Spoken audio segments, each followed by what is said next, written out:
alive! It's alive! It's alive! I want to play a game.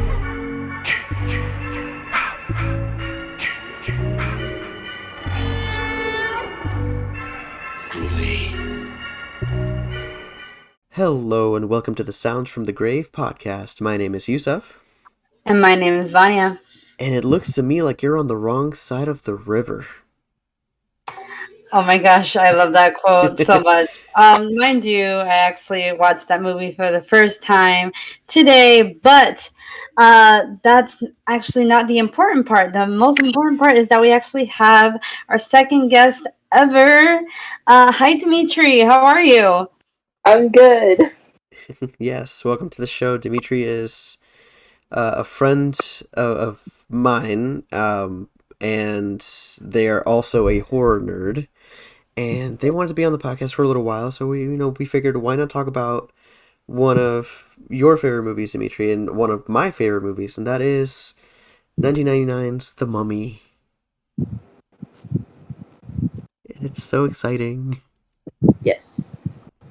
So, little bit of background first on this film. Obviously, it is kind of a remake, very loose remake of the 1931 Universal Monsters movie, with a bunch of amazing actors. You got Brendan Fraser, you got Rachel Weisz, Arnold Vosloo as Imhotep, like all kinds of talent in there. But Vanya, I know you haven't really seen this movie a lot and you don't remember much of it, but like since you just saw it recently, what were your quick thoughts on it? My quick thoughts on it was a really good movie. It was very detailed, but I guess because I didn't grow up on it, it kind of made it hard, of course, because of the effects. Mind you, it's 1999. It's different to watch a movie from 1999. Like with the effects, it's different from what we have nowadays. I feel like it's a little bit of a comedic feel to it. I still very much enjoyed it, especially from beginning to end, and how everything just ties together really nicely. So I still enjoyed the movie regardless. Okay, and then Demitry, what are your thoughts? Like, what is it that you like about the movie? I like kind of like what Vanya said. Like, there's a bit of comedic, like, relief in there, but it's not a serious movie. I really like the comedic part, like the comedic part in it, and how like all the adventure. I like the effects. Like, I think for the time that the effects for this movie were great. Yeah, I agree with you on that. Like, especially I think the fact that I think still holds up pretty well is the whole sandstorm with the mouth. Yeah, Oh, absolutely. Yeah, like that holds up pretty well. But yeah, I like that whole aspect of the movie too. I like that it's like 5 different types of movie into one, because you have an action movie, you have like an Indiana Jones type adventure movie, you have a romance, you have comedy, you have horror. Like, this has like everything.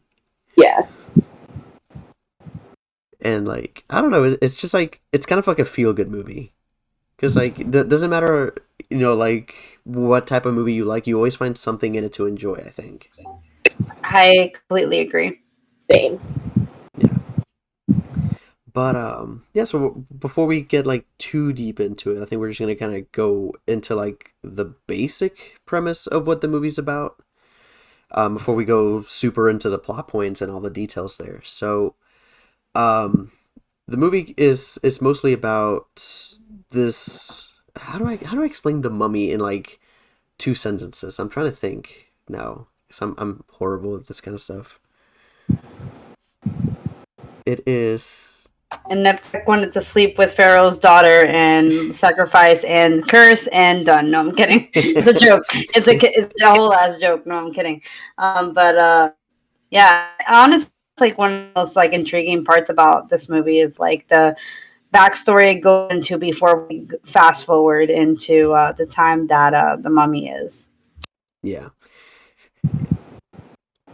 I would say to like describe it in like a really quick way. It's about this mummy falls in love with the pharaoh's concubine or wife or whatever. He gets found out. He gets cursed and sentenced, to be buried alive. Thousands of years later, he gets dug up, and all hell breaks loose. That's like Seems about it. super quick. But of course, there's a hell of a lot more to discuss. So I think we should kind of take take turns on it, I guess. So who would like to talk about the first scene or like the first couple of scenes? Like the very beginning? Yeah, we'll do that.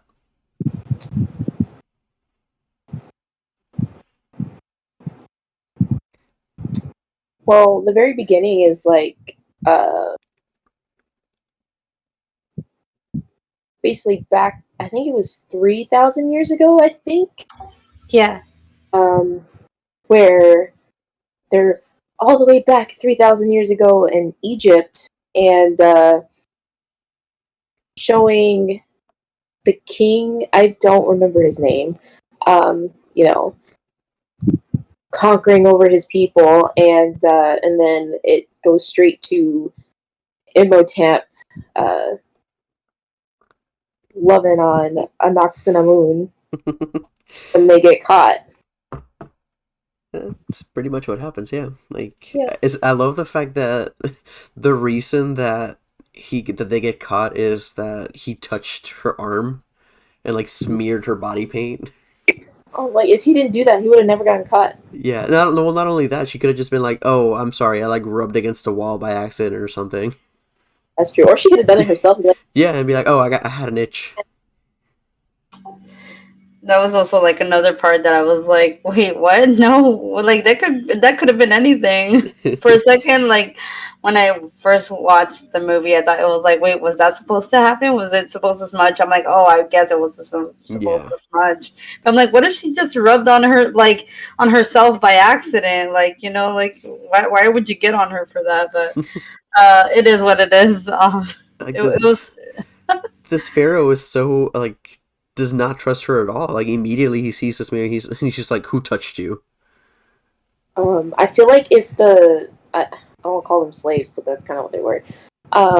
If they weren't all like being suspicious and trying to shut the door and lock the door to hide like what was going on, I feel like the pharaoh would have just been like, "Oh, hello, what happened to your arm? Let's get you repainted. Come on. I feel like that would make sense too. Yeah. Yeah. But then freaking crazy Emotep shows up, just decides to kill the pharaoh for no reason. Just is like, boom, you're done. Bye. She doesn't love you. She loves me.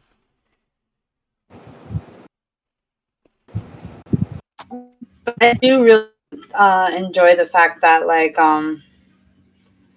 the love scene was so dramatic, but it just kind of hit hard for me because I'm also like, yeah, as much as a horror nerd I'm also like a very sappy person. So I'm just, oh my god, like I'm gonna bring you back to life, and I'm like, I'm already getting emotional in the first scene, which is really dumb. So it's like I was like, okay. You do have to admit that at least Emotep was like dedicated. He's like, you know what? It doesn't matter if I'm dead for like 3,000 years. I'm gonna find a way to bring my love back. And I'm like, you know what? I'll give you props. Not the best way to do it, but I'll give you props for at least trying. Yeah. Not many people are dedicated like that anymore. That's right. Find yourself a person like Emotep. But then, after he gets caught, he is buried alive with scarabs, which is terrifying. Mm. Like I would go insane if that happened to me. I was always afraid of those just showing up as a kid, just being like, there's a beetle. It's probably a scarab. I can't touch it. Like, don't. It'll go into my body. But I couldn't just stop thinking about the ride. Honestly, when I saw the cherubs, I was like, I was like, yeah, that makes sense. Oh, that ride.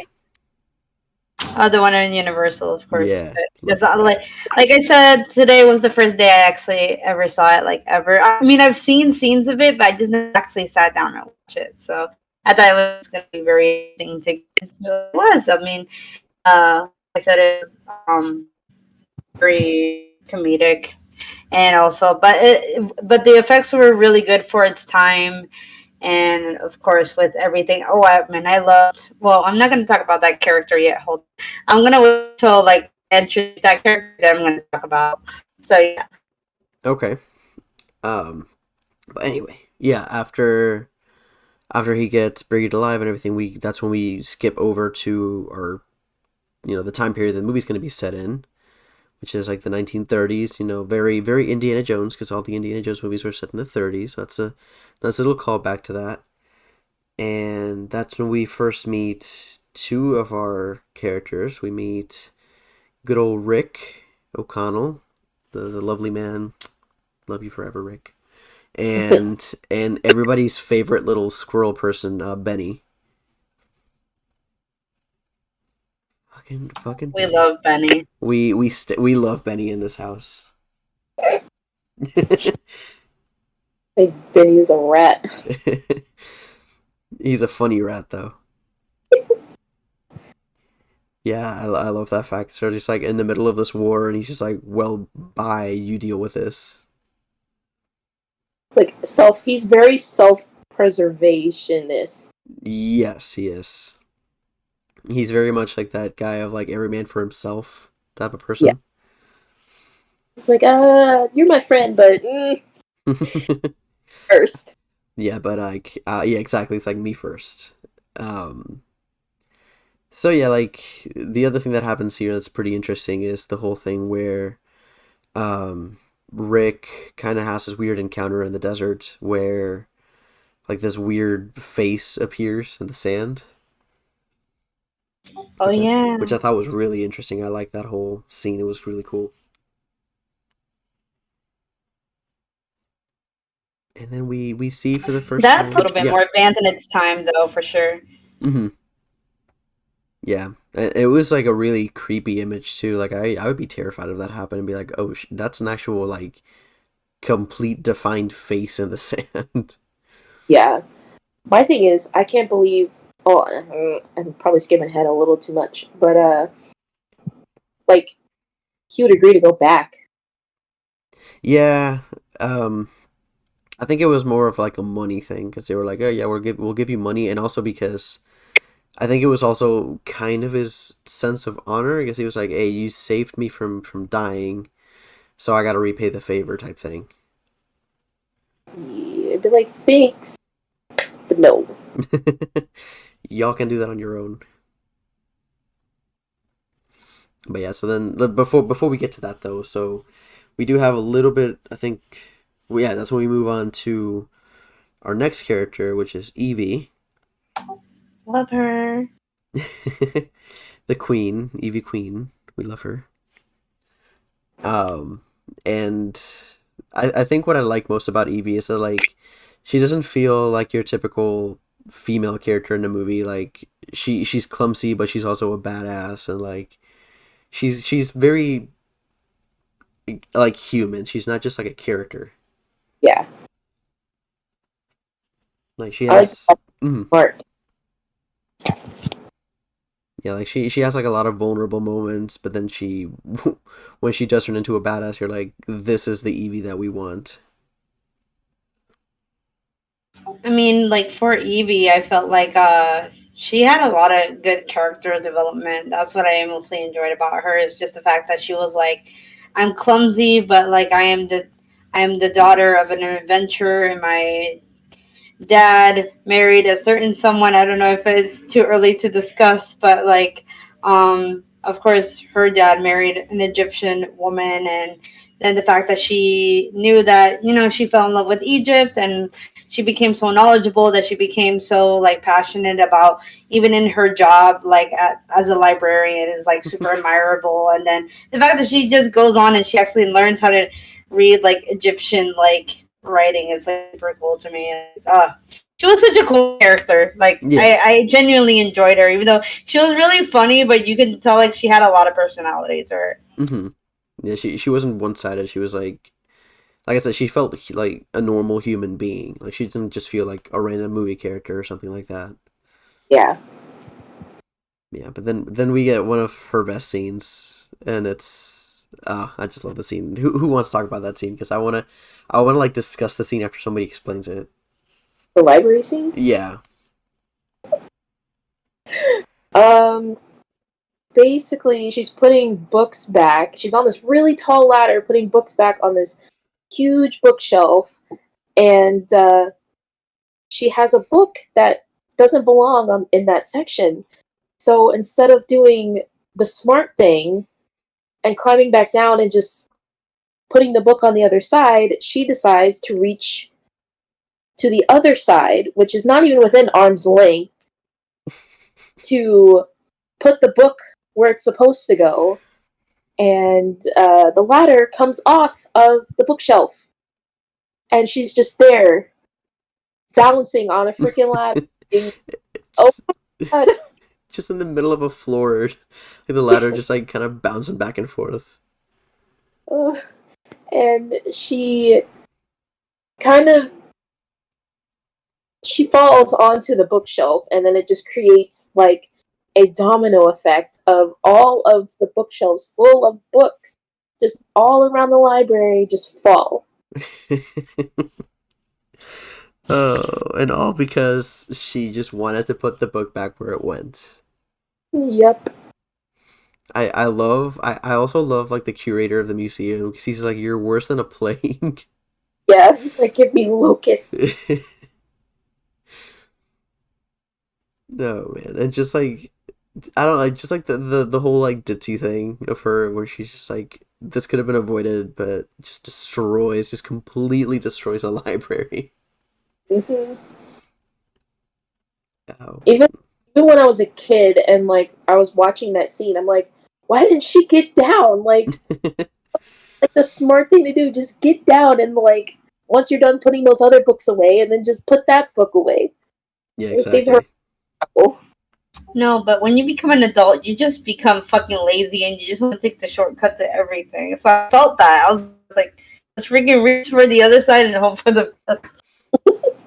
I mean, I can kind of get that. I'm like known for being too lazy to bend down and grab something, so I'll just try to grab it with my foot. So I mean, I get that.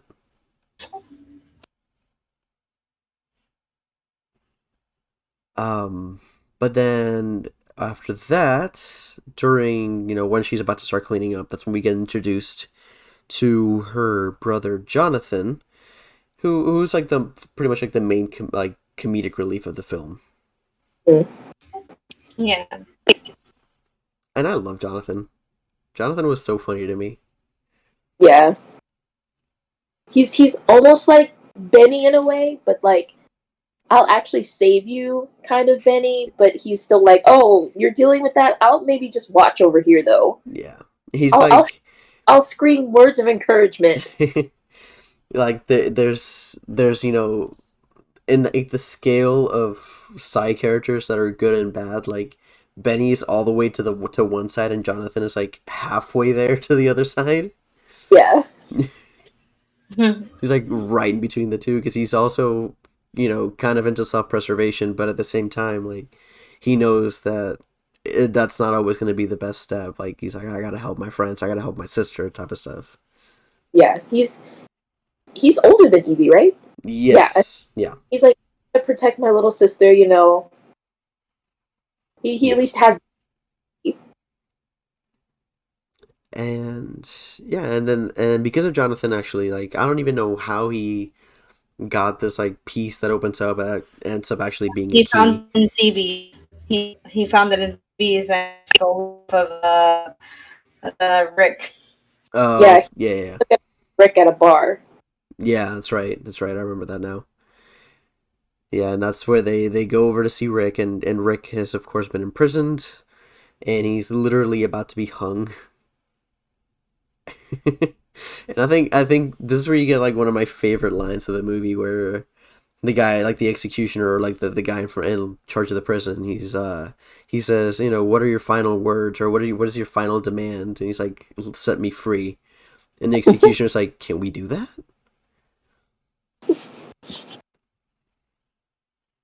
That was pretty funny to me. Yeah.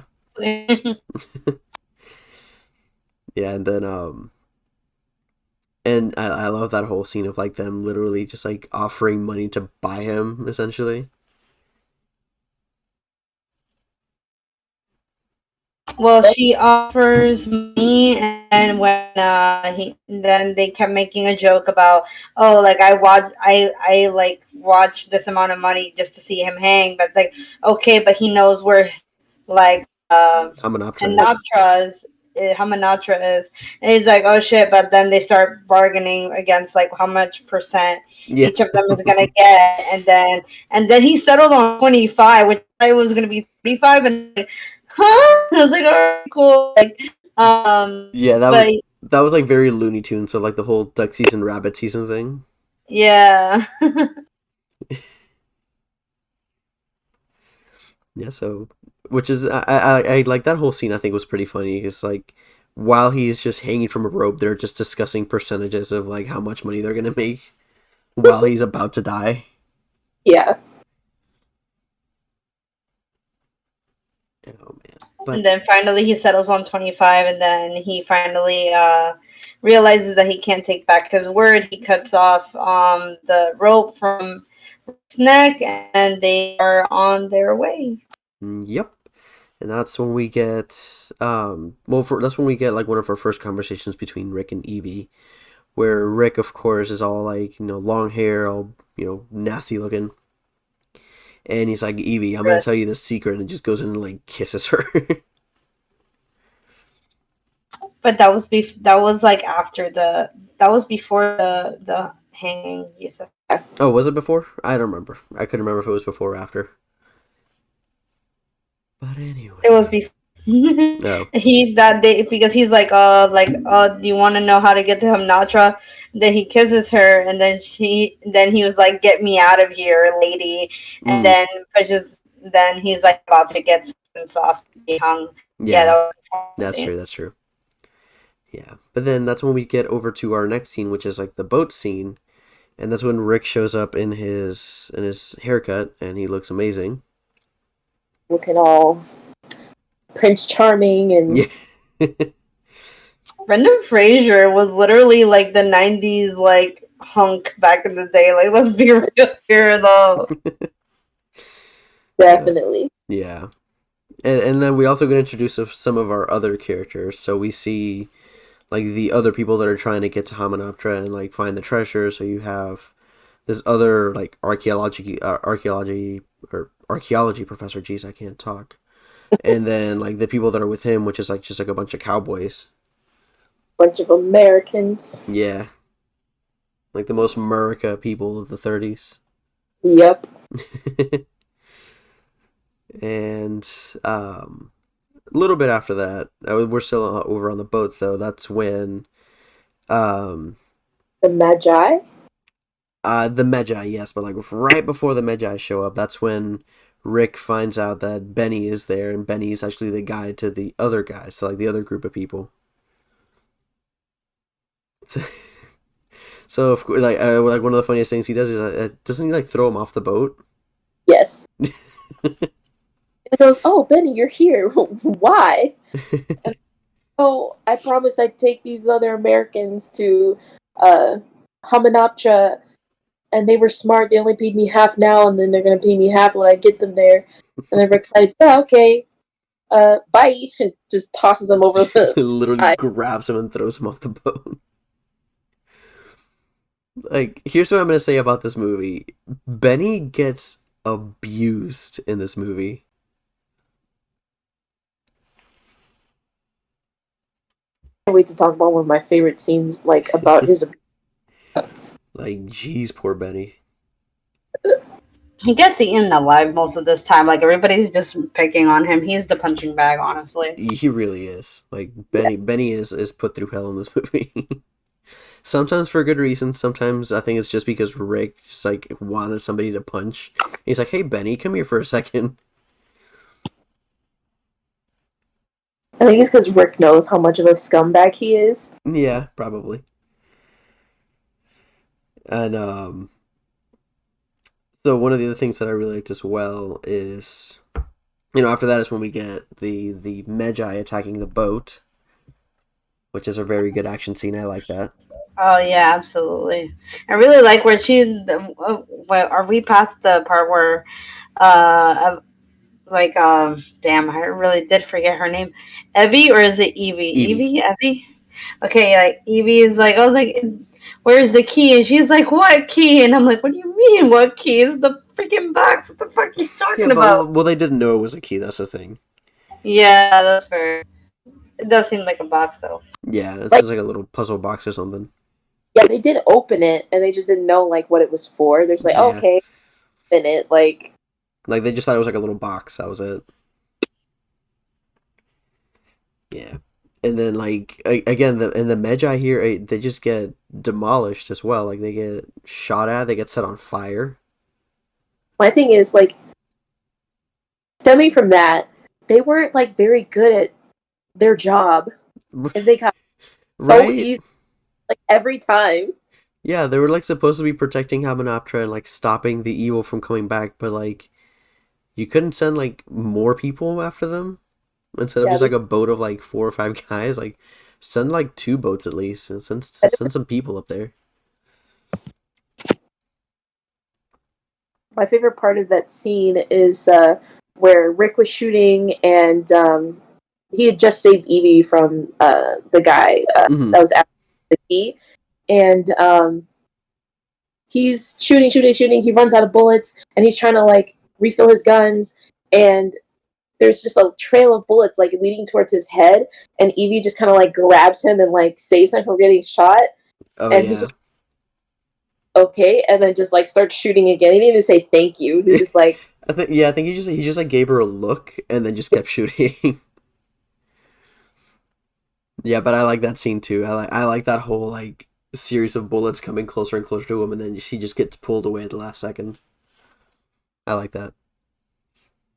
That and I of course like the cowboys just having a blast shooting at these poor Magi. They're over here like cheering and yelling and just like unloading all kinds of bullets into like just a couple of guys. Yeah. Oh jeez. And then of course that's when they all jump off the boat, and here comes Jonathan again. It's like, oh, with these Americans, and then it's like a giant ball of fire that just falls off the boat. And everyone's like, abandoned ship. Yep. And then we get probably one of the most iconic lines. I mean, it's a line that we used to start off the episode when, both groups are on different sides of the river. And Benny, being Benny's like, hey, O'Connell, looks like I got all the horses. Hey, Benny, seems to me you're on the wrong side of the river. And I love how Benny... that shit made me laugh. I love how Benny just looks and he's like, oh, fuck, he's right. That is my absolute one of my favorite scenes in the whole movie.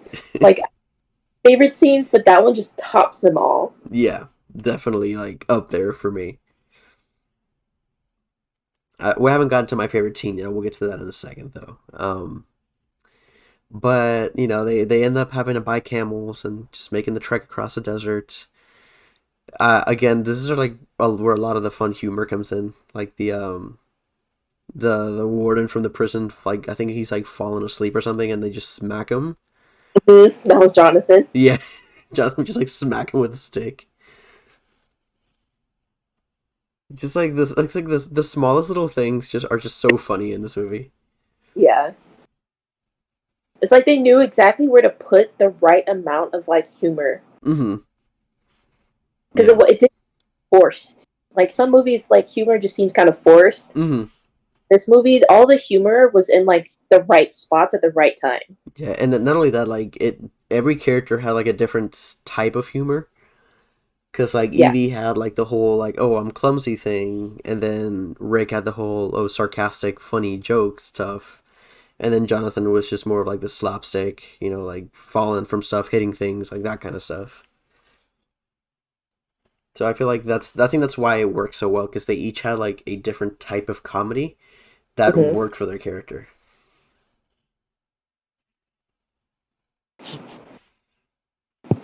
But what we forgot to mention is like during this entire time, and Rick knows this, they're being watched by the Magi. Specifically, like their leader, who we'll get to later. But just like a little foreshadowing going on there. But then, Vania, what's the next scene that happens there? You just saw this. To be fair, I am on a little Quizlet thing on IMDb because I do remember a lot of it. Oh my god. Guilty. Hi guys. How are you? Also like a little tipsy on a couple of truly hi, how are you? Yeah. Is this where they get kind of romantic, Rick and Evie, or is it like a little bit before that? Not yet. I think this is right when they're about to get to Hamanoptera. Because I know they have to like see it. It's almost like a mirage where they have to see it at a certain time of day. Mm-hmm. And that's when, of course, the other guys show up. The other crew, and they decide to have like a race to the city and see who can get there first. Yeah, they made a bet. Yeah. And I think, like once they get to that and they kind of start doing like the dig and stuff, that's where you really see Rick kind of starting to fall for Evie. Because like he's like steals one of the other, like from the other crew, he steals like a set of tools. He's like, hey, here, I got you these. Yeah. Because he's like, you might we like love this. secondhanded things. We love it. But I like Girls that are he a took the sucker for effort. that. I like that he took the effort to just like steal something and that would benefit her in some way. I guess it was like, oh, you saved me, so I'll be nice, even though he's trying to like. It's like, oh, she's kind of cute. I kind of like her too, so let me just get her something nice, like to like me even more. Yeah. It's like trying to charm her. And then that's when they make their way down into like the lower levels of the dig and like the catacombs type stuff. And I don't remember if this happens before or after. I think it's before they find Imhotep. Is that when? No, I think it's after. Yeah, it's because after that is when they're kind of doing the whole digging, and that's when they from the ceiling the big sarcophagus drops that contains Imhotep. And that's when, they open them up. That's where they figure out that what they have is the key. Yeah. Yeah, because that's where it's like, oh yeah, like that. The Magi kept saying something about a key, like I think this is what a key is.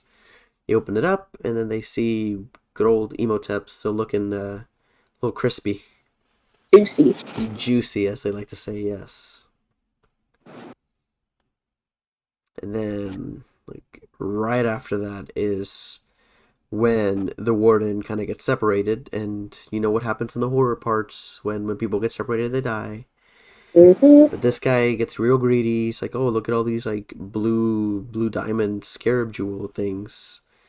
And what he doesn't know is that, of course, they open, and the scarab beetle goes into a shoe and up his body, and it's all gross and stuff.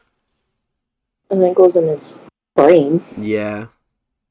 Because like it was like a weird thing where they would just like go like they would burrow into your brain. Jeez, yeah, like that. I remember being like super creeped out by that when I first saw that. I was like, I don't want that happening to me. Yeah, for real. Especially just like him running like a maniac and then just smacking a wall and dying. I'm like, Yeah. that is creepy.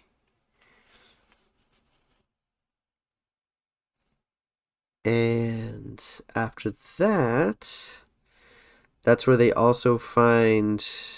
I think it's with Imhotep is where they find the Book of the Dead as well. No, the Americans, they have their little helper people. Be nice.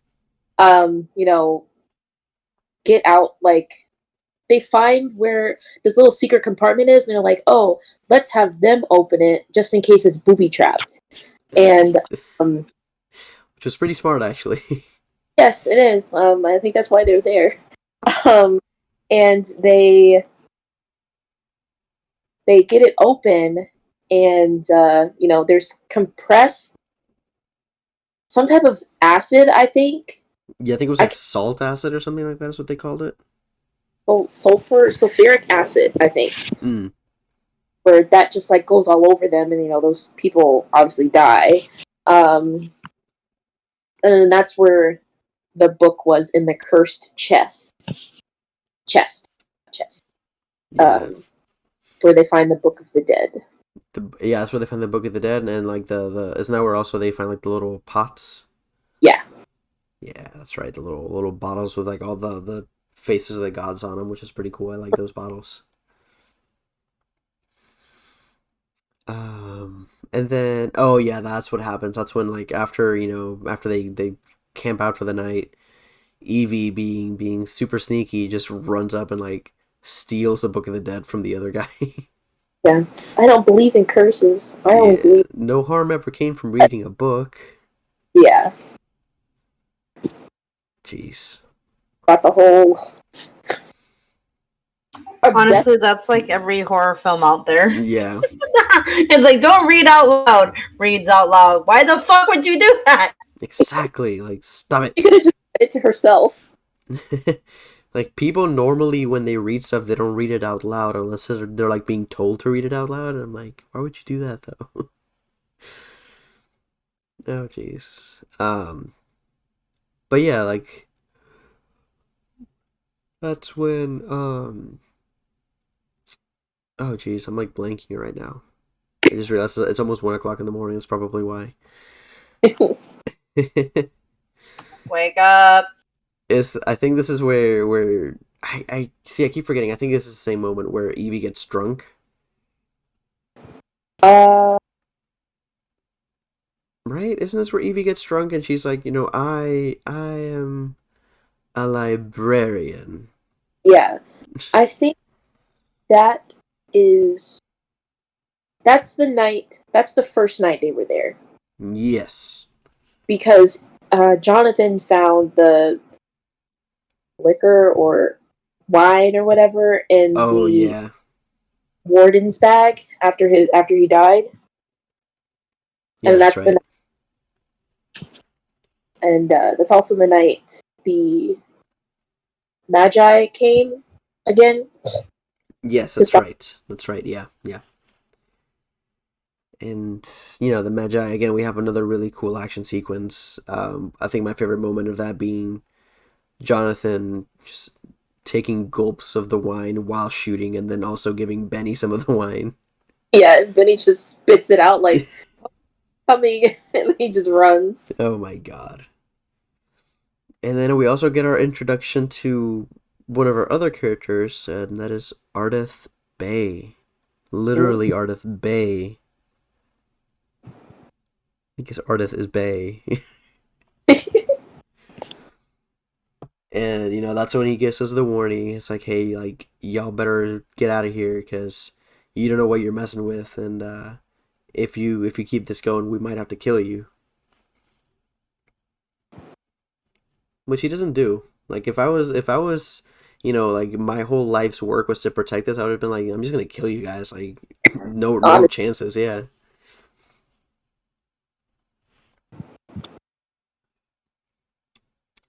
But then... Yeah, so after that, nothing really major happens until they read from the book. Yeah.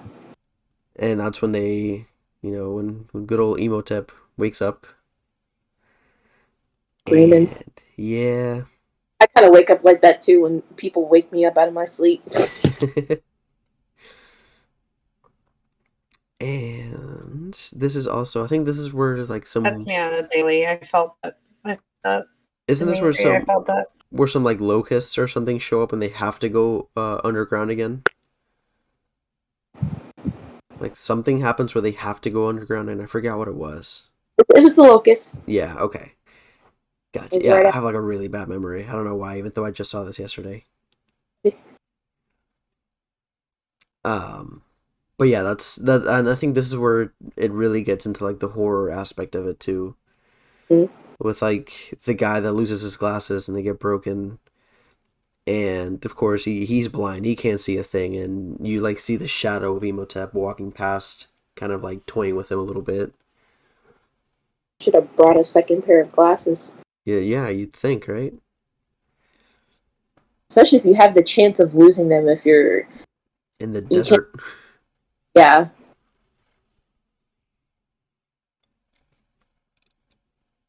And then we get some really creepy stuff too, because that's when, well, no, while they're escaping, some more scarab beetles get released. They eat up some of the guys, and then Evie gets separated from Rick and Jonathan because I think she leans up against like a pillar that like turns into a wall, like kind of like has like a door, like a secret door, and it kind of brings her around to the other side. And that's where she meets, the guy that had lost his glasses, and that's when we find out that Emotep Burns. straight up took his eyes and his tongue. And it's That part was so creepy to me. I was like, why does it look like he's missing some things? But I get that though. Like if his tongue was ripped off, I would be pissed too, and I would want to rip someone else's tongue off. for sure. That's a whole ass food, honestly. I kind of like to joke. Leading up to where Evie actually comes face to face with Imhotep, basically in that same scene.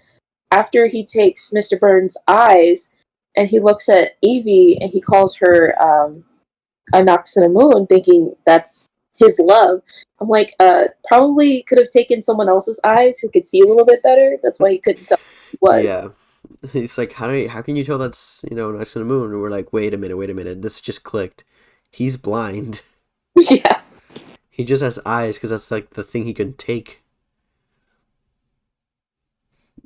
And I think this is where we get my favorite scene of the movie, where like Rick and Jonathan catch up, and like, oh, are you okay? And then he turns and sees Emotep. Emotep growls at him, like roars at him, and he just screams right back and just shoots him. Yeah. I thought that was really funny. Like I'm wondering how, if that was like improvised, or he just thought that would be funny. Like And Rick actually a couple of times in the movie. what was that? As Rick does that a couple of times in the Oh movie. yeah, and I think it's pretty funny. Yeah. But yeah, like that's when they shoot down Emotep, and then they run off into the desert like, hey, we're going back to Cairo, but one person gets left behind, and that's good old Benny. And I think I think now is when when we get like the best Benny scene in the entire movie, where like he runs into Emotep and he just starts using a bunch of like necklaces that he has with all these religions, and I love the fact that he knows all the prayers and stuff to all these religions. Yeah. He's like, he goes for Catholic, he goes for Taoism, Buddhism, and then he ends up with Judaism, and Emotep's like, oh, the language of the slaves. It's just like, oh, jeez. I feel like Benny's like, well, if I'm gonna get cursed, I want to know like a Bible verse from every single language out there. Yeah, pretty much. I just thought it was funny. And of course, Emotep is like, hey, work with me and I'll give you everything you ever dreamed of, and it's like shows him gold and that kind of stuff. And then we move on to Cairo, where they're all like, okay, we gotta pack up, we just gotta leave, we gotta go anywhere else but here. And Mhm. like, no, we have to stay. And Rick's like, who's we? Yeah, now he's like, who's this we? I'm not the one who read from the book. I love how he stayed with her though, because he's like, yeah, we need to go. Like, we can't stay here. And it's like they're not even officially together yet, and he's just like, "Yeah, I gotta protect you, so we need to go." Like he just immediately he's like already cares for her. He's like, "Don't worry, I got you." Yeah. Oh man! And then that's when things start getting a little weird, where you start seeing like the seven plagues of Egypt, like here and there with like hail and like fireballs and that kind of stuff. But just before that happens is when um Mr. Burns meets up with Benny and this mysterious person that's like, oh, Prince Emotep would like to thank you for your hospitality and your tongue and your eyes. And like that was so creepy to me because he's like, oh god, like Mr. Burns, like he just knows what's gonna happen to him now. Yeah. Oof. Like I don't like thinking about that. Just like being blind and like having no tongue, and then you being like, oh, let me give tea to this nice prince, and he's like, oh, by the way, he's the one that took your stuff. He needs more. Yeah, he needs all of you. He needs it all. And of course, that's when everybody hears the commotion. They go up there and they see Emotep has finished draining the life or the life force out of Mr. Burns.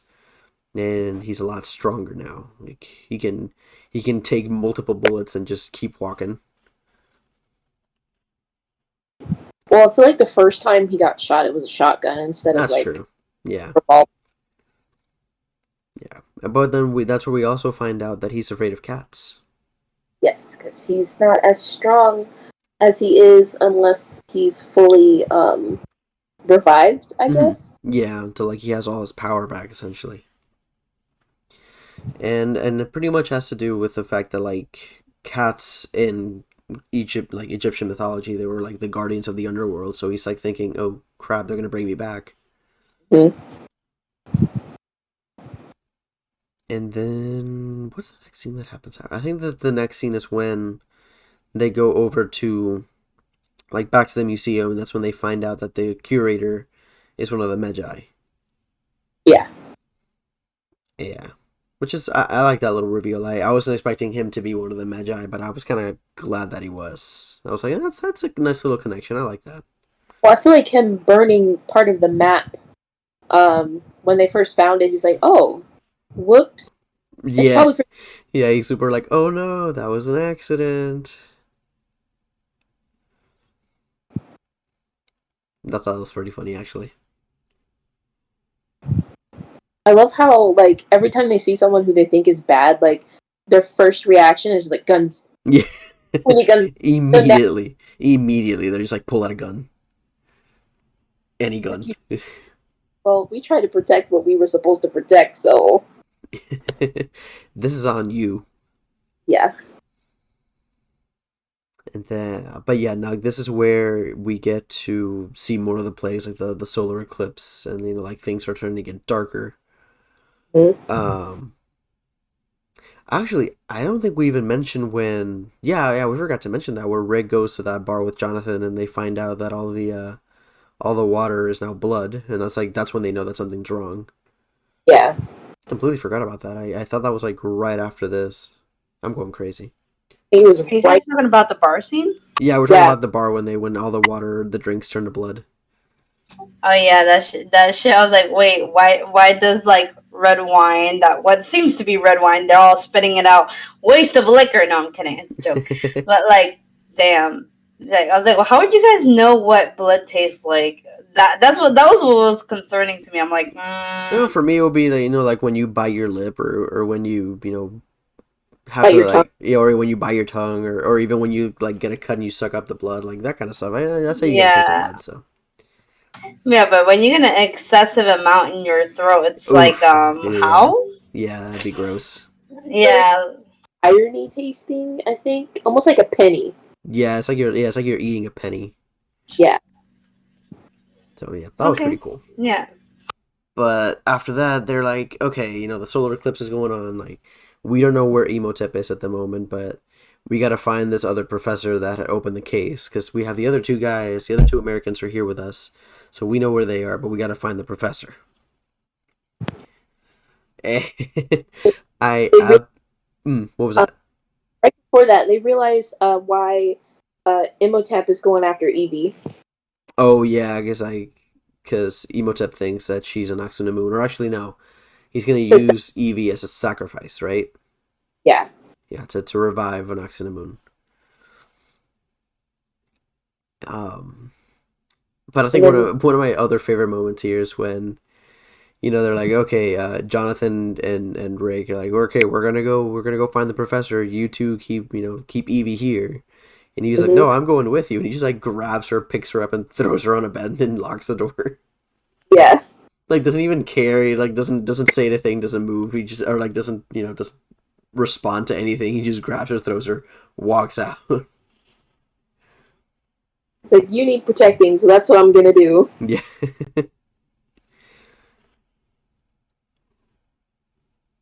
And after that scene, that's when Rick and Jonathan run into Benny looking for the book in the other curator's apartment, I guess. Yeah. And my favorite, like, Benny and Rick scene is when Benny's trying to run away and jump out the window, and Rick picks up and throws a chair at him. I love that. I love the fact that he just picks it up like it doesn't weigh a thing and just like shoots it over. It's like it feels like it's shot out of a cannon right at Benny. Oh, that scene is just one like and just like the way that they threaten Benny in this, like he throws him against a couple file cabinets, but then he like holds him up against like a fan, almost like threatening to chop his head off and everything. like poor, like Benny's bad, but I don't think he deserves like that much torture. He signed up for that life. Let it be. I feel like Rick just knows like the best way to get answers out of him is just to threaten him. That's true. Probably. Like just So get him scared enough to where he'll actually talk. yeah. Yeah, but then Rick never actually hurt him. That's true. Other than throwing a chair at him, he doesn't hurt him. Like, you gotta admit, though, Rick has done, like, a lot of shitty stuff to Benny. Like, he throws him off a boat, he throws a chair at him, threatens him to, like, hit his head against a fan. Bangs into a bunch of freaking file cabinets or just anything that's stored. Pretty much anything that he can throw Benny up to, he will throw him against. Yes. But yeah, like, right after that is actually when Imhotep finds the professor and kills him. So now Imhotep is a little bit more regenerated. And kind of like disappears again while he shoots like locusts or something at the whole crowd of Cairo, I think. I think it was flies. Yeah, that might have been something like that. Yeah, so then that, of course, like they have to retreat, they have to try and go back to the house or the compound or wherever they were staying. And that's when the two Americans get separated. He's like, oh, hey, I'm going to go downstairs to the bar to get something. Which at the same time, at first I got confused because I was like, wait, doesn't everything taste like blood? Why would you go downstairs to get a drink? Yeah, I always thought the same thing. I'm like, but everything's blood tasty now, or it's just blood. Or is it just like water that tastes like blood? Like, can you still just drink alcohol? Spoiler alert, it's a vampire. No, I'm kidding. He was secretly a vampire. And I love the guy that stays behind. He's like, yeah, give me a bottle of bourbon and a shot of bourbon and a bourbon chaser. Yeah. He's just and he's like, I'll just get your damn bourbon. And of course, he starts playing around with his gun, doing his whole like cowboy moves until the fucking window opens and he gets scared. And for good reason, because Imhotep just blasts him in the face with sand. Straight up, like, rips him to shreds.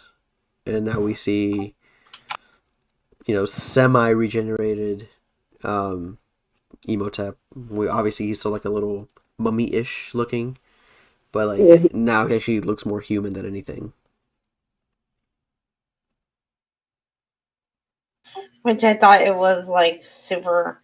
Honestly, like you shouldn't be rooting for the mummy, but you kind of do though. It's just like damn, like that they're looking almost human, like they're almost there to like their goal. I feel like they were like wrongly sentenced to death, which is why I wouldn't like mind the way that they were acting, especially for the sentence that they have gotten. So yeah, Yeah, he just wanted to love. That's all he wanted. He just happened to love the wrong girl. Yeah, that's fair. That is completely fair. that's true. I never. I kind of get where you're coming from because it's like, why would you put the worst like type of curse on somebody who like made out with your future wife or something like that? Like, just Okay, that. but to be fair, like the beginning was like if you like listen to the dialogue, it's like a wife or some kind of like concubine. Like at that point, they weren't sure what like they were. I guess they were a thing, but not really. But like you can tell that she really liked um him and all that kind of stuff.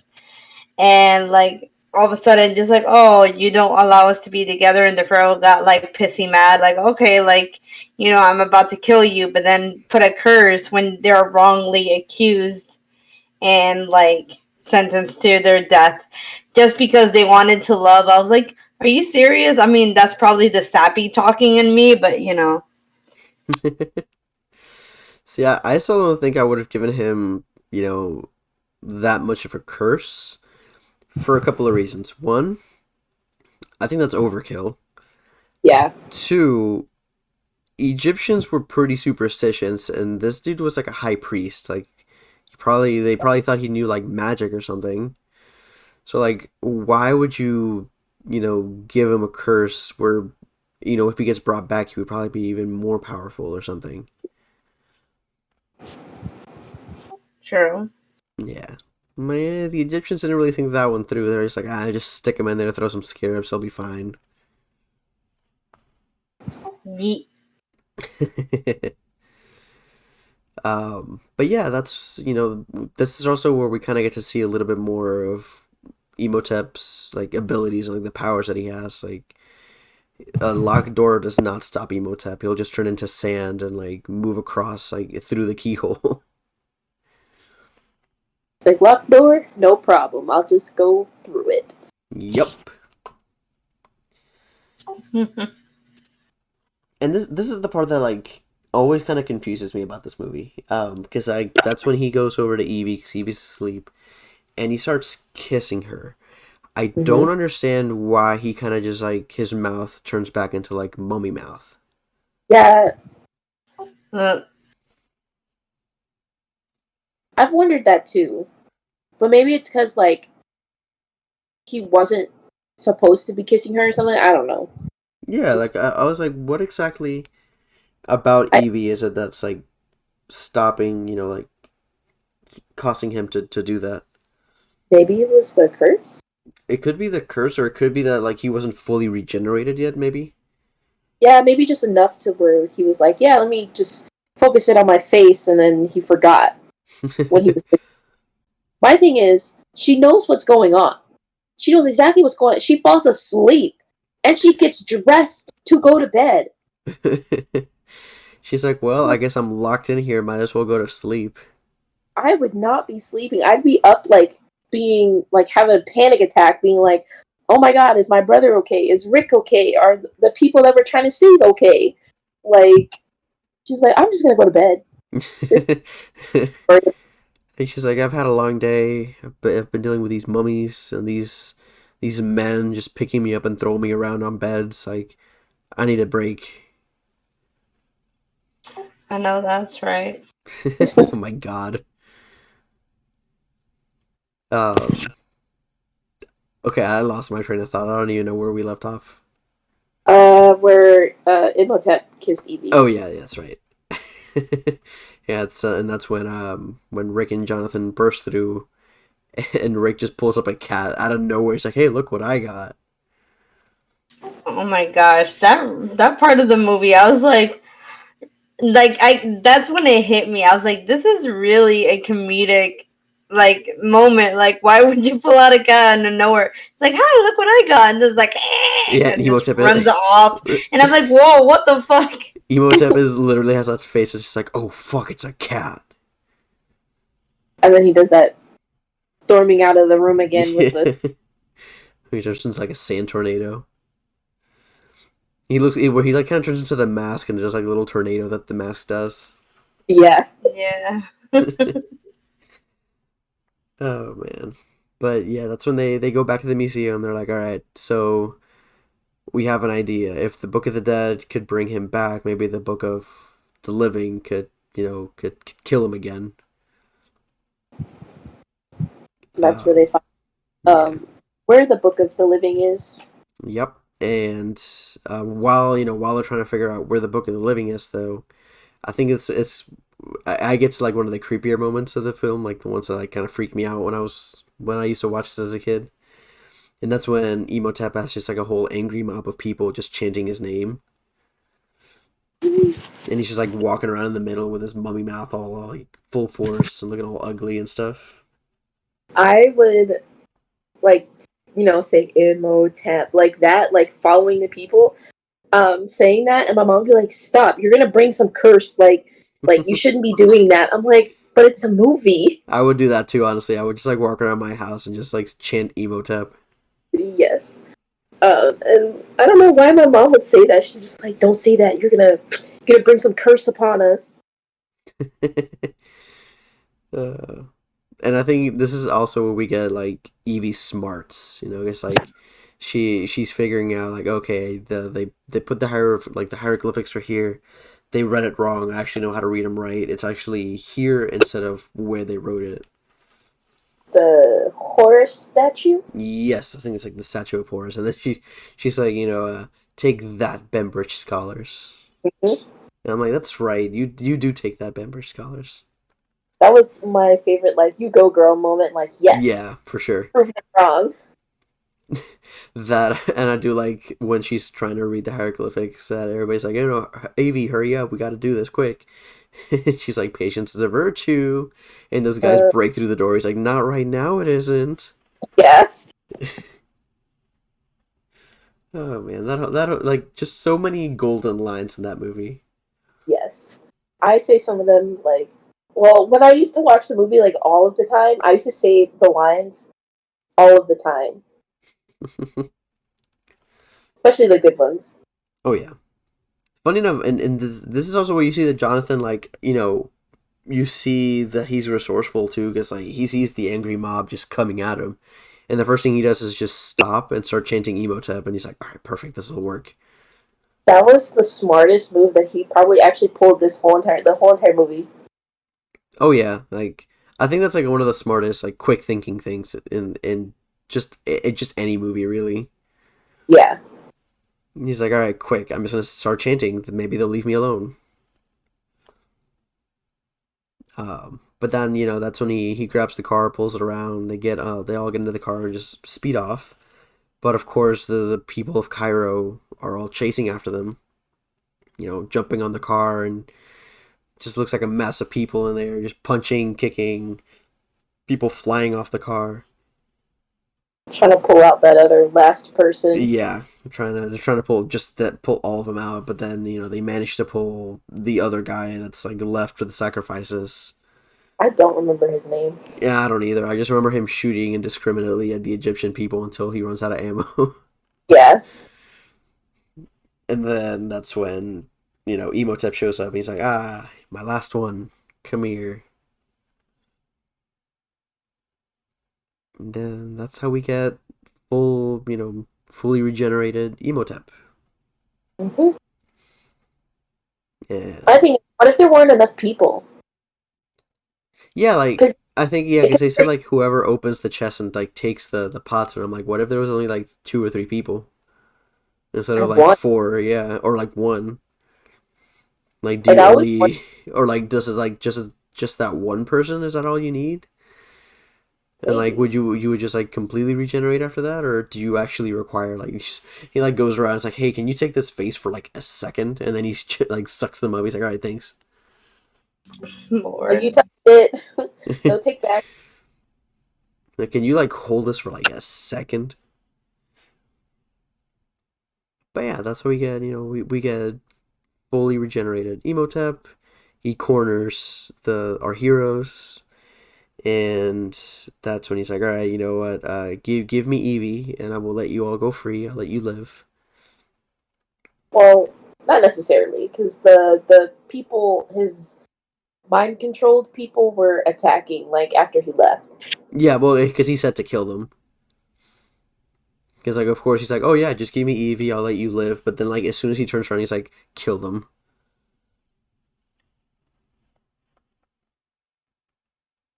He did not have a good heart. No, he's like, he did not have a good heart for them. He's like, my heart only is for our next to the moon. I don't care about anybody else. I'm guessing it's because like he just wanted to use Evie just to resurrect his beloved. Yeah, and he's like, you know what, these guys probably need to die, otherwise they're gonna keep getting in my way. I'm not gonna be able to do this. Just Mhm. kill them.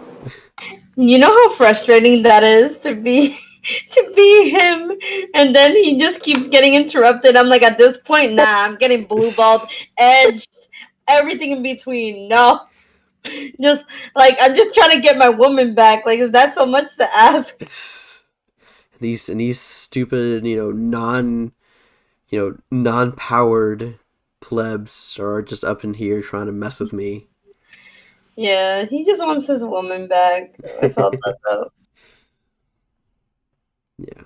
But then that's when they take Evie. He takes Evie back to Hamunaptra, and Jonathan. Oh well, actually, yeah, they all escape into the sewers, except for the curator. He's like, I'll stay behind, and he dies. He sacrifices himself. Mhm. So now it's just Rick, Jonathan, and Ardeth Bay. So they're like, all right, we need a plan. We need to get back to Hamunaptra. So they're like, hey, remember this old guy that flew in World War One? He can fly us over there. That scene when they're on the plane, Jonathan and Ardeth just like strapped to the freaking wing. With I'm like like, duct nope, tape. nope, I would never do that. I love how they're both like having different reactions to it too. Because Rick asks Jonathan, he's like, hey, how you doing? He's like, how do you think I'm doing? And he asks Ardeth, and Ardeth just like has like the biggest smile on his face. Like, woo, I've never been flying before. He's like, this is fun. Oh man. And then, that's where Emotep sees them, and he's like, all right, I gotta get rid of these guys once and for all. So I'm gonna make a giant sandstorm with my face on it. And that thing is fucking awesome. Yes, his signature move. Yeah. I love the fact that like they even added like emotions to it, like instead of just like a blank face, it smiles and stuff like that. Yeah, it's like, haha, I'm about to eat you. Like, guess what I'm doing? Probably thinking, oh, I'm about to get rid of y'all for good now. Yeah. And then what else happened after that? Oh, and then yeah, after this, it's they get caught in the middle of the sandstorm. They might die, so Evie's like, all right, I gotta stop this, and just full on like face like plants just the biggest kiss on Emotep to like distract him. I'm like, you know Right. what? Again, that's very smart. Probably a lot, like one of the worst things that you felt like you had to do, but at the same time, it's smart.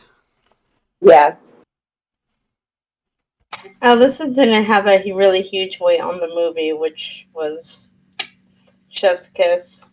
Yeah, and so then after that, they Evie or Emotep takes Evie and Benny back into like the underground section of Hamunaptra, and we get another really funny scene between like Benny and Evie, where Evie's like, hey, like little men like you always get what's coming to them, and Benny's like, yeah, yeah, sure, whatever, but then he stops, he's like, every time? She's like, every time. And then I love the fact that you can hear like a little scarab beetle, and then he looks at it, like he looks around, but then just keeps walking.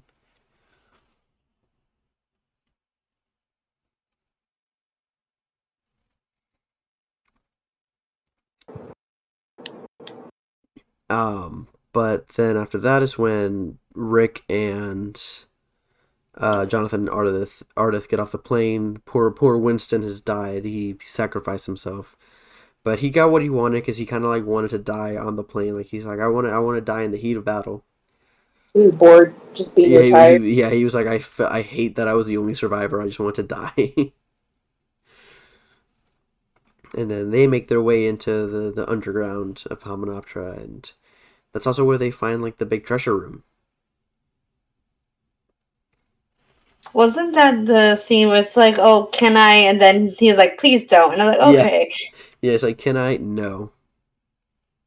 Yo, ayo, same.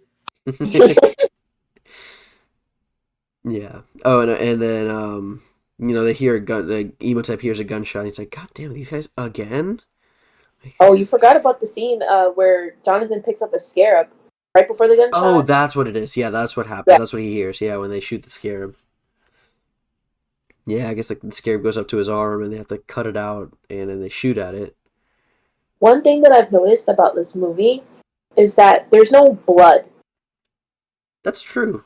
Yeah, there is no Like, blood in this movie. The only scenes that I've noticed where there was blood, like, it's coming up, so I don't want to like talk about it yet. But I'll say when. Mhm. Like, that's the only time I've noticed that there was actual like blood in like any of the scenes of the movie. It's funny enough. I actually like don't think I ever even noticed that. I was like, it's just fun. Like I never even looked at the fact that there was no blood in this movie except for like that one scene. I noticed it when I was a kid too. When you watch a movie so many times, like, you just look for different details. That's true. Yeah. It's like at first you watch it to enjoy it, and then you watch it again, and you're like, oh, I missed that the last time I watched it. Oh, I never noticed that before. And it's like you've seen it so many times, just like, oh, there's this and this. Yeah, it's one of those things where like every time you see it, you find something different. Yeah. For sure. But yeah, so then Emotep hears that gunshot, and he's like, all right, let's try this again for like the fourth time now. So he's like, all right, let me wake up all my other mummy friends and send them after these guys. I think the first people that he woke up were his slaves. Yeah, like And I think it's like like his followers or like his other priests or something like that. Yeah.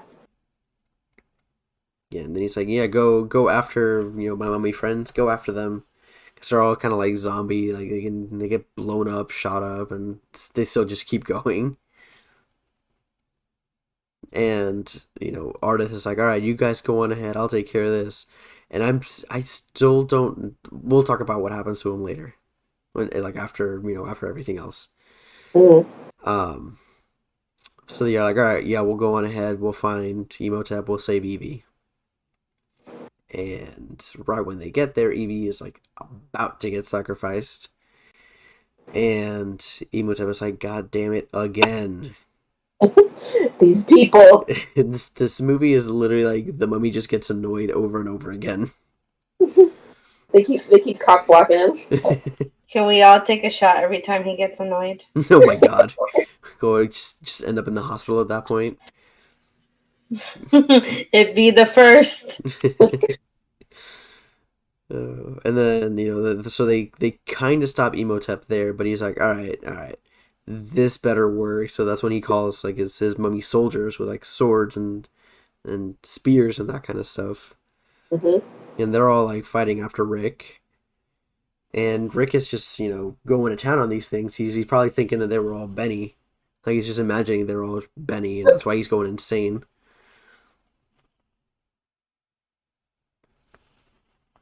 He needs to take his out on something. He needs to imagine someone's face. Yeah, he's just like, imagine it's Benny. Just imagine it's Benny. That's all you gotta do. But yeah, like he's over there just kicking ass, just running around. While Jonathan is trying to find the inscription to kind of take control of the soldiers. While funny enough, I think Anaxina Moon is brought back, but like as a mummy, like she's not brought back as a human, like fully human yet. So then Mm-hmm. she's fighting with Evie. They're trying to kill Evie, while Jonathan is trying to find like the spell, I guess, to take control of the soldiers, Meanwhile, Benny's just off like collecting piling up money. gold. Just being a little greedy little bastard, grabbing as much gold as he can carry. He should have just left with what he had. Yeah, because he's like, I can stop here. Nah, I'll just keep going. Um, but eventually, Jonathan is able, with the help of Evie, he's able to figure out what he needs to do. Takes control of Emotep's soldiers, and he's like, "Hey, go after Anaxina Moon." Like all of you, just gang up on Anaxina Moon. And Imhotep's like, no. No, Porqué, the betrayal. Some of my favorite parts of the movie is also when Rick is fighting the other mummies, and there's just the comedic value in it Yeah, is just hilarious. Like one where he hits the head of one of the mummies, and it gets like, and the mummy's like juggling with it, trying to catch it, and then he just hits it like a baseball. yeah. Yeah, that was always really funny. That and like even the ones that are like holding him down, like one like a hand of one is trying to grab his sword, Yes. and then the other one is about to drop something else on him, like I think like a piece of rock or something. So Yeah. so he waits until the mummy, like the mummy hand, grabs the sword. He grabs the hand, cuts the mummy's legs off, and, and the stone just falls on its head. Like just pure gold. Oh. So the other mummy, the soldiers, Jonathan accidentally called, not Imhotep. Imhotep just controlled them after they came out. Oh wow, I forgot about. Yeah, you're right. I forgot about that. I forgot that he called them. Oh, Jonathan. He's like, my bad. Oh, Jonathan. He's like, finish reading the cover. But then yeah, they keep reading from the book there, and that's actually where they take away Emotep's powers. Yeah. And they're like, okay, now he's mortal. Now he can be killed. Stabby stab! Just comes out of nowhere, like it's just like a screaming plane, just stabby stab. No, but nah. He just went stabby stab because he realized, oh shit, mortal.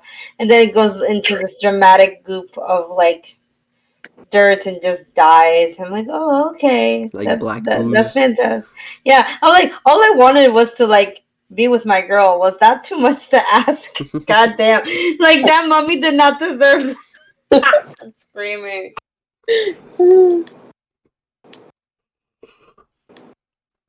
Yeah, when he does die though, like as he's sinking, he says something in Egyptian or like ancient Egyptian, and Evie's like, "Oh yeah, what he said was death is only the beginning," which is a nice little line. I like that line. It's the second time it came up. Yeah, and I love the fact that it shows up in other mummy related stuff too. Like it even shows up in the ride. Oh, That's what I was gonna mention.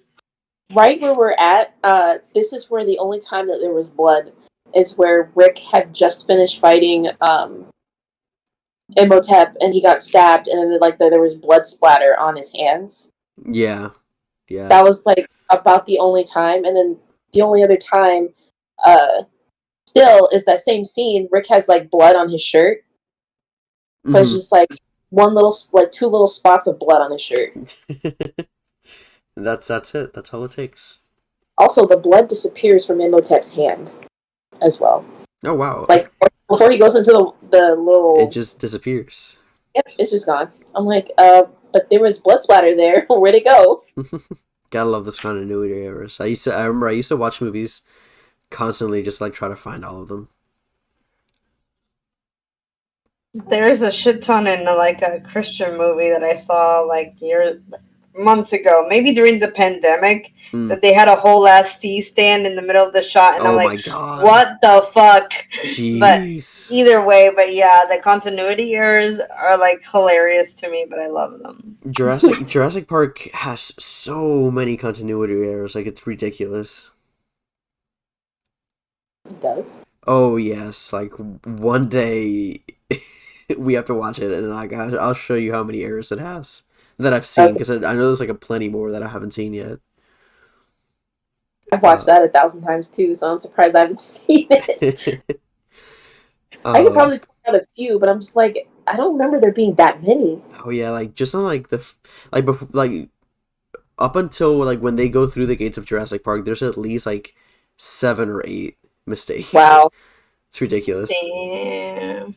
I'm like, Steven Spielberg, like you made a great movie, but like, dude, pay attention to what you're doing.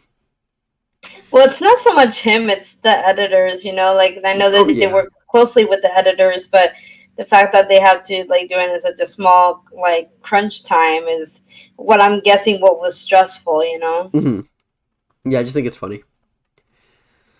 But yeah, so that's when moving back to the Mummy, that's when our heroes, our heroes and Benny realize that it's about to collapse. So they're like, all right, we gotta get out of here, like Indiana Jones style. Mm-hmm. So they're just like, all right, let's just run. Benny's like, trying to catch up to him, trying to go underneath like the door that's about to close on him, but he just doesn't make it. You skipped an iconic part where Jonathan and Evie and Rick are running, and Jonathan drops the book into the water, Oh Evie- yeah. and Evie runs back like, "You dropped the book. We gotta get it back." And Jonathan and Rick just kind of like run back and grab her, being like, "We gotta go. Like, we cannot just Yeah. leave it." Like, do you not realize what you've already done with this book? Yeah. But yeah, and then so like yeah, they escape, but except for Benny, and I love the Mhm. fact that like after Benny doesn't make it, Rick is just like, bye, Benny. Like, you get. He said to him like, "You're gonna get what you get." Yeah. We told you were gonna get caught up. And then what happens to good old Benny? He gets stuck in a room full of scary beetles. Mm-hmm. Poor little Benny. Big sad. Not our boy Benny. Oh man. But yeah, then after that is when we move to, they manage to escape, and they're like, all right, we made it. Let's go home. But then something touches the back of Jonathan's hand, and you think it's a mummy because it's like wrapped up in a bandage, but it's just Ardeth Bay. He's like, "Hey, I'm out." And I'm like, how you ran into like a room just filled with mummies? Like, how did you get out of there? I mean, what can the mummies do anyway? Like, yeah, they can beat you up, but Yeah, for me, it's like a whole thing of like attacking in numbers. yeah. Like, because I think, yeah, I'm like, I don't know how he escaped, especially because he goes in, he might have just like cut him up because I think he had his sword on him, so that's probably how. Part of the scene where they're running away from everything being like destroyed, like it just cuts, like they're there, then all of a sudden it just cuts, and then they're like thousands of feet away, and you're like, but How? you were just there. That part bothers me to this day still. I'm just like, there's no way they ran that fast before it all collapsed. Like, there's just no way. They're at least like a good mile or two away. Yeah. Like, they can see it, but they're a good mile or two away. Yeah, like I don't know how they're just like they just turned on super speed for like a second, and they're like, okay, now we're clear. Go back to normal speed. They just warped. It was just like the beauty of all of them combined just like broke the space-time continuum for a second. Yeah. That's probably what it was. But yeah, then then our heroes make their triumphant escape. Evie and Rick finally, Professor Feelings, they kiss, and then they ride off in camels into the sunset, not realizing that behind them is in the camel, like like the back of the camel is like the bag of gold that Benny still had in there. Yeah, So like when they get back, they're gonna be filthy rich. and they are. The scene where Rick and Evie kiss, like I'm Jonathan through and through. Every time I see it, I'm exactly I'm like, ugh, like I don't need to see that. I'm good. Yeah, but yeah, that is the plot of The Mummy. Hmm. It's a great movie. I love this Yes, movie. fantastic movie. Everybody thinks it's a great movie, considering they even made a ride, and Vania knows more about the ride too. I quote the ride like through and through, and here I am watching the movie for the first time. So I felt like a whole ass virgin coming into this movie. So yeah. Yeah, like I think at this point I know the entire dialogue to that ride. I Love mean, that ride. My because favorite ride. yeah, that's my favorite ride at Universal. Someone always was gonna have to cover my mouth every time. It's like, yo, someone let someone enjoy the ride. No. See, at one point, all everybody that knows the dialogue should just go into like one card and just all of us say the lines. Basically. That'd be so much fun, actually. My favorite's the ending where I guess Brendan Fraser Oh yeah. as Rick. I've just gotten my cup of coffee. And the mummy's like, "Thank you." And he goes, oh. Oh, oops. I did like one of the behind the scenes stuff that they did it with that ride. When they were advertising the ride, they actually had Brendan Fraser show up, and in like Really? one of the spots where the cart stops for like a little story scene, they had him and like a bunch of other people kind of like leaning against the wall, just like pretending to be like, puppets or something, and then they would move and like scare the people before they went out. That would have been a dream. Yeah, it was really funny. Brendan Fraser was hot back in the day, but just saying. You I would agree. not catch me dead. Like, you would not catch me dead if, like, I ran into him right now. Like, during that time, chef kiss.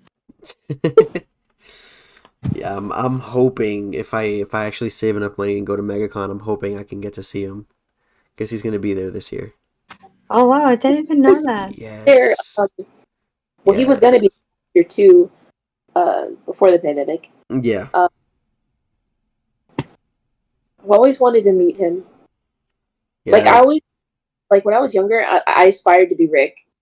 I was like, I want to be him. This is who I want to be. This is Golds. Yes. Yeah, like I think that's one of those things that I feel like that's why the movie has like such a lasting impression on so many people. Because like you would find something to relate to in every character. I think. Yeah. Yeah. Absolutely. Like you would be like, you would find something and be like, oh, I want to be, I want to be smart like Evie. I want to be resourceful. Or like I want to be, I want to be a badass. I want to be strong like Rick, but also care about the people that are around me, like that kind of stuff. Mm-hmm. Or even some people are like, I want to be like Emotep, or like nothing's gonna stop me from getting things that I want. So yeah, that's one of the things I like about it. And of course, this is debated, not even debated. It's like admitted, I guess, or said by a bunch of people that movie was kind of like an awakening for them, like for their sexuality, and I absolutely love that. Because a lot of people were like, yeah, I didn't know, like I didn't know I was gay until I saw Brendan Fraser. I was like, yep, I'm gay. Or some people are like, I didn't know I was bisexual until I saw The Mummy, and now I know I'm bisexual. Because that was me.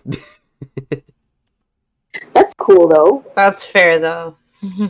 Because like everybody else, they found something so attractive about every single character in that film. They're like, okay, that like it helped me discover my sexuality, and I'm like, that's I love hearing stories like that. There's a bunch of stories that I've seen about people specifically talking about The Mummy and like the effect that it had on them. That's probably when I should have known I was non-binary. Like, why do I keep watching this movie so much? Yeah. Okay. Yeah, and like I said, part of its lasting impression, like me and Dimitri, we're both on a Facebook group for mummy memes. It's called Yeah, Memotep.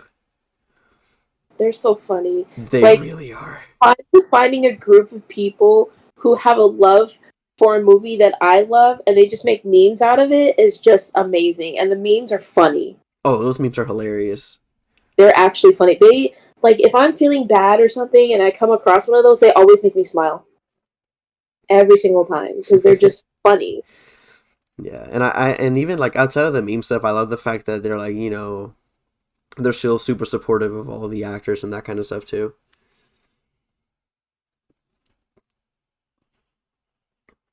Um, but do any of you have anything else to add regarding the Mummy at the moment? Oh, fun fact, if you guys didn't know, they actually spoke Egyptian in the movie. Like that was real Egyptian that they spoke. They Yeah, had I kind of had a feeling. I was like, I think they're gonna want to go for that authenticity. So I'm thinking they would. Hi, I'm learning. Hi. Yeah, this is fascinating to me. Hi, how are you? um I actually just recently found out and I was like, "Oh, I didn't know that. I thought they just made that up." Cuz most movies make up like a language to make it sound like an older language. Hmm. I just thought they made it up and I was like, "Oh, wow, they actually spoke like old not old Egyptian, but old enough." Yeah, Uh they had people who studied it for a job helping them out. that's really cool. I like that. That's actually super fascinating to me. I love that. I figured that they kind of had to a little bit, but like it's still fascinating to be able to. Well, like were those people actually Egyptian, or was it like that they just had to learn? I think they learned.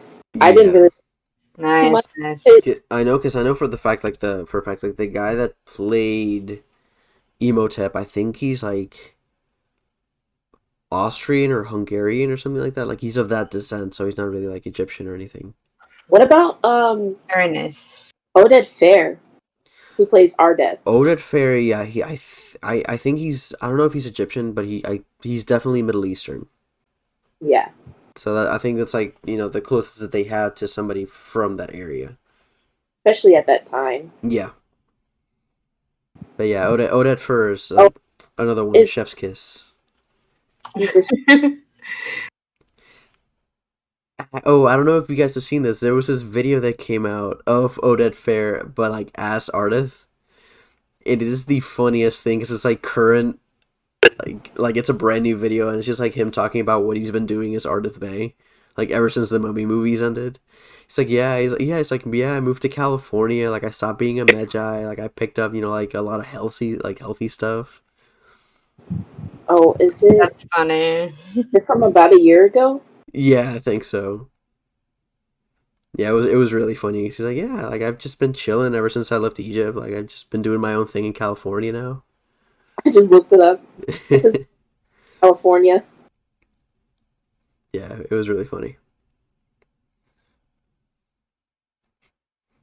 But yeah, and like the movie was so popular too. It launched a whole trilogy, like like another two sequels, a TV series, which was really underrated. I loved that TV series, What was that?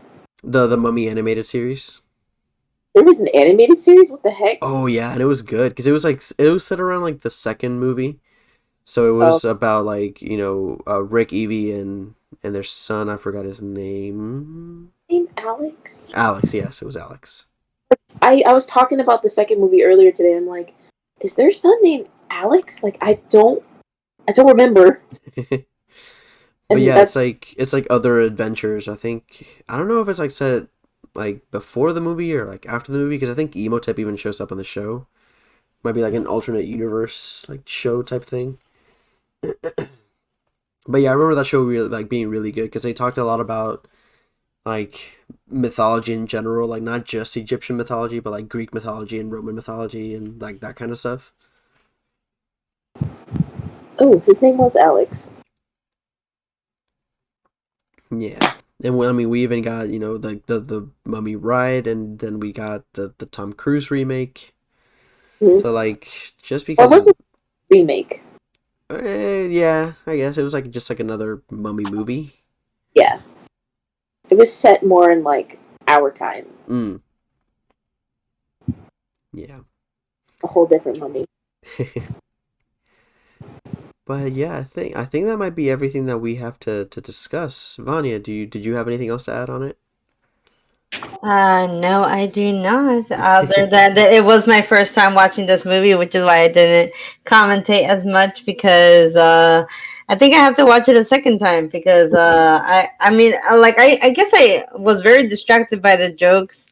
That was just like, damn it, this seems like a really like this is a very vengeful person that just wants to get the lover back, and they're just trying to get everything in their power to get it, but everybody's trying to intervene, but it is what it is. Mm-hmm. Yeah, I definitely think you should watch it some more times because like it is it even if you don't like it at first, I think it just grows on you because there's like I said, there's always something to enjoy about that movie. Yeah, for sure. I definitely enjoyed the character development on it for sure, especially with like Evie and like Benny, so I definitely enjoyed it. Yeah. But yeah, I think that's gonna be the end of our little chit chatter or analysis on the Mummy from 1999. So we shall do our basic housekeeping now. But instead of doing ours first, Dimitri, I know you have some stuff that you do on the side. If you want to tell us a little bit more about that. Oh, yeah. I have an Etsy shop where I design my own apparel like hoodies, t-shirts. I had some stickers on there. Probably gonna put some more back up. Um, yeah, where you can find out more information about that is my Instagram. For that is called offroute_apparel. The name of my company is Offroute Apparel. So if you want to check that out, Yeah, definitely do so. Like I have one of the hoodies and it's super comfy and the designs are really really cool. So like definitely check that store out. But then Not for me being creepy and staring right now. Oh my god, they look so good. I love it. you but now it is Vanya's turn. Vanya, where can you be found? Just the basic stuff. I know I said I was gonna drop a YouTube video this week, and I'm so sorry, guys. I've Mm. been very busy with stuff, but you can find me at HHN Cultist on Twitter and YouTube. I do basically makeup, theme park stuff, horror, talking anything Halloween Horror Nights, which is more my focus. But I will also talk about other things horror with you guys until the Christmas season. So look me up, HHN Cultist. Very cool. Yeah, I was surprised to not see a video this week, but I'm sure we'll get one I was soon. supposed to drop one, but I got distracted. I'm sorry. Oh, it's all good. It's all good. I know you'll come up with something pretty quick. This, is it yeah. HH and Culture? Uh, Cultist. Cultist. Okay. yeah, and then for my personal stuff, you can find me on Instagram at Yusef1220 and on Twitter at itbeyusef.